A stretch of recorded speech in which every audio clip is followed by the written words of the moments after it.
Od petka, ko je življenje v Loški dolini obstalo, ljudje živijo v razmerah, ki jih doslej niso bili vajeni. Sicer zdaj voda je, ampak jo ni bilo.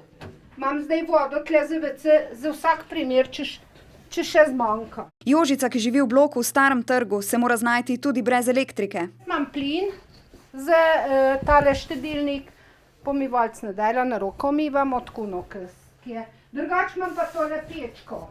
Agregat, ki si ga delita s sosedo, uporablja le za vzdrževanje nizke temperature v skrinji, da se ne pokvari hrana. No, zdaj -10, zdaj za 2 dni bo.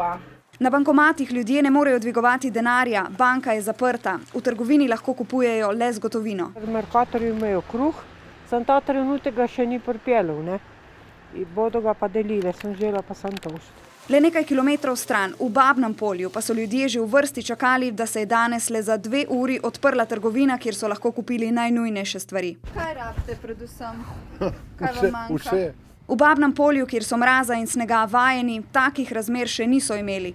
Na tleh je večina daljnovodov, drevesa se še vedno lomijo, gasilci so v pogonu dan in noč. S tem agregatom oskrbujemo 6 stanovanjskih hiš, recimo. Večina filamo samo škrinek. Hiše si morajo ljudje ogrevati s pečmi ali starimi štedilniki. Edini stik, ki ga imajo s svetom, je radio. Razmere so najtežje v dolini Kokre in na Jezerskem, kjer so odrezani od sveta.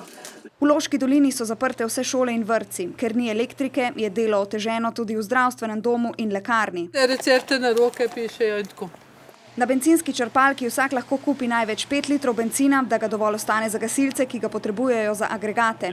Ker ni elektrike, so morali zaustaviti proizvodnjo v podjetju Kovinoplastika.